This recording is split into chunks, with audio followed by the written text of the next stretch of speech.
another episode of Tom's TC, and today I thought I'd take a little ride to Riders in Bridgewater, and the reason for that is just because, why not?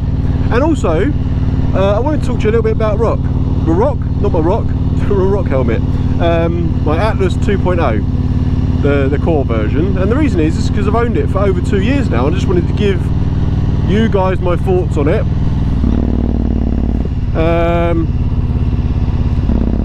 You know, just a overall review, I suppose. I mean, I know you can't actually get the 2.0 anymore, but I thought,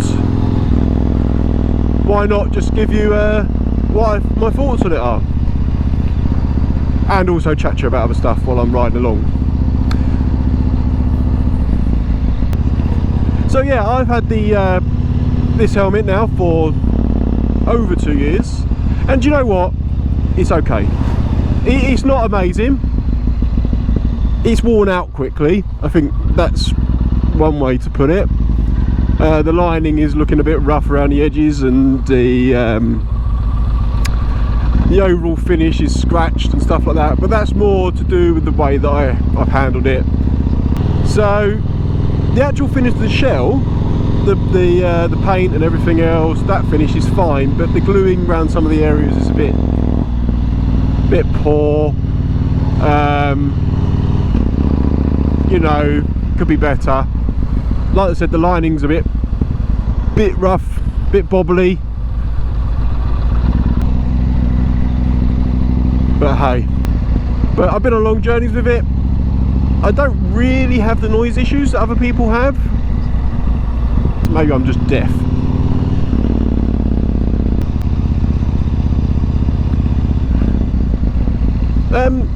But yeah, otherwise I think it's a good helmet, and I am interested in the 4. I would probably go for the core again. I think the only thing that's put me off is the shockwave is 150 quid. And it's and that is one thing that annoys me about Ruroc as a company, is as they move through their helmets, they just get rid of them. You know, you can't go and buy a 2, or you can't buy a great deal of accessories for it anymore, which is a shame, because we're not all loaded and we can't all just go out and buy a brand new helmet every time a new one comes out. So that's frustrating, because I remember the hype around the 2 when it came out, and I get it, you know, and then very shortly after that the 3 came out, and I was like, well, that's a shame, that's disappointing. But you know, you've got to progress, I suppose, and every helmet that they've brought out that they've improved on. So if you have the 4 or a 3, how does it, and you've had the 2, how does it compare? Let me know, comments below. I would definitely be interested in that. Got a flipping tractor at the front of us, but we're coming up to a bit of a dual carriageway, so we'll be round it soon.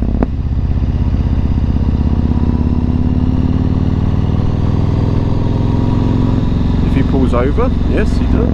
If this Suzuki Splash, what a name. Check out my Splash. Want to see a bit of my Splash? Nice. Is there a version called the Puddle?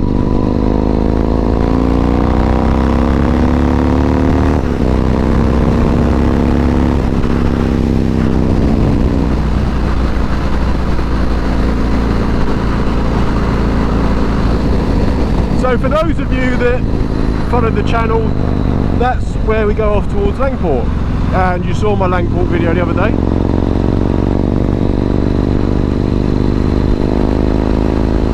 We'll just head on around here. Nice stretch of road.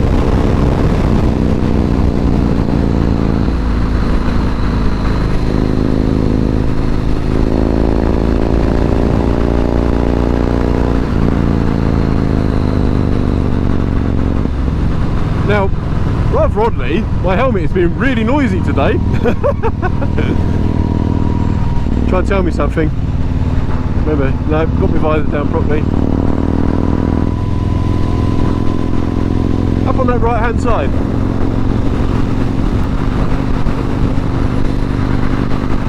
The other thing I brought for this helmet was the camera mount, and I must admit I really like the camera mount. It's not too intrusive, it doesn't really affect the overall look of the helmet.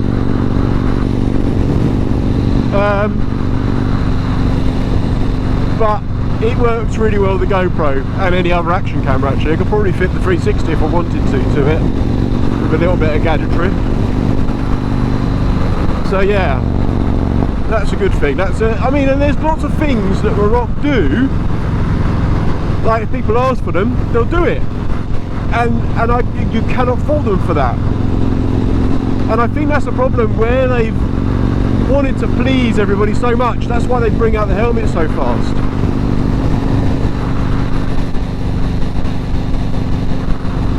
But yeah, overall, you know what, it's a nice helmet and I love the look of it. I'm a little bit vain in that aspect because I'm such an ugly bugger.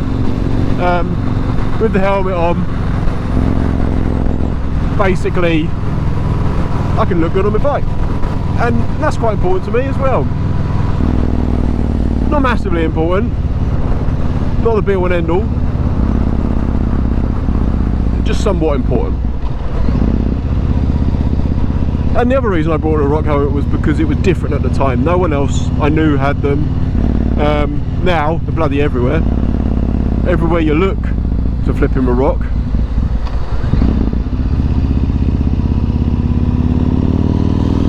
But you know, they're becoming very popular, and rightly so. And I'd imagine that the 4 is a really good lid. Just wait here. So yeah, Ruroc, if you're watching this video, send me a 4, please. Cheers. Don't know what that was. That's what everyone does now, isn't it?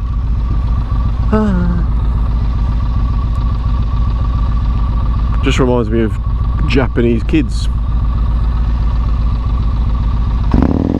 And they're off. Just come out through North Pefferton again, more builds. Is that me, that light? No. How confusing.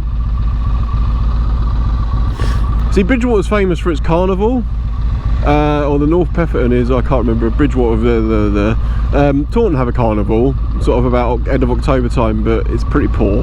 But apparently the Bridgewater one and North Pefferton one are really good.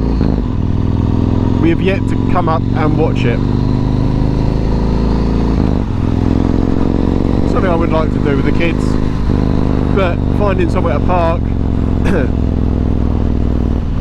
Some of them are absolutely stunning. It is literally like watching a live musical on the back of a truck, which I must admit, kids love it. It's really cool.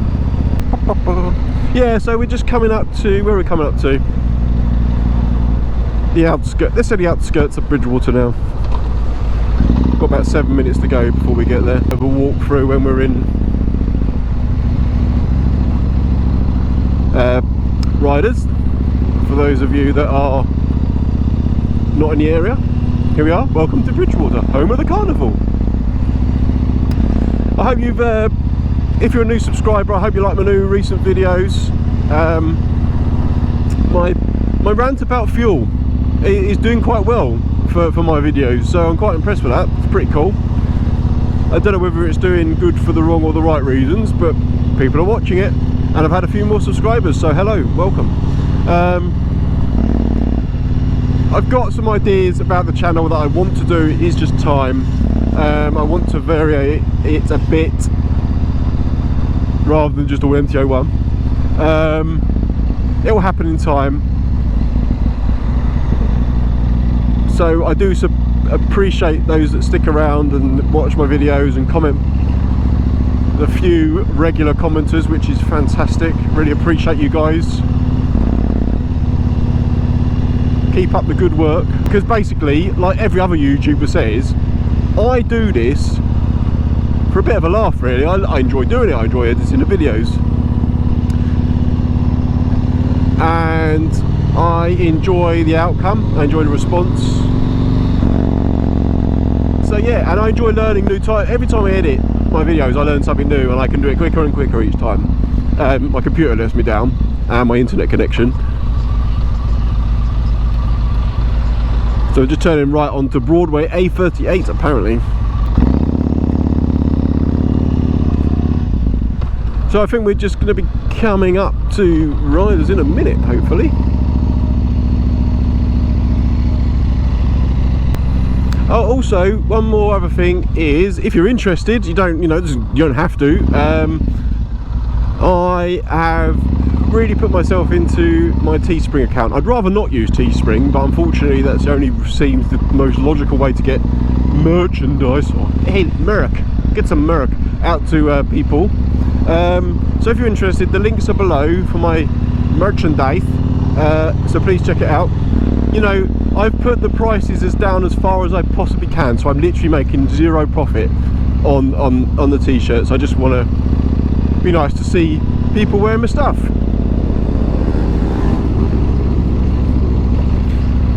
But yeah, if you do go ahead and buy one, let me know. Give me a comment below if you brought a t-shirt. It's all good. I hope you like designs. If you've got any feedback about the designs, then let me know. It's all well received, positive or negative, just to see how it goes.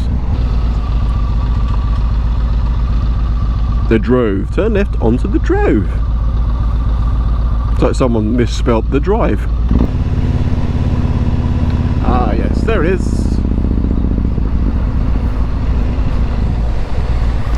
Here we are. Riders of Bridgewater. Lots of shiny bikes out the front there. Oh, what's the track wall there? One of these dodgy things here. Here we go. Here we are. Let's get a nice cup of tea, I reckon. Oh, I would like to sit on one of those new Harley Sportsters.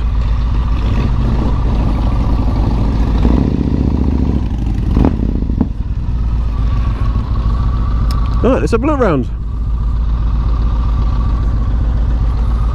I'll see you in a bit.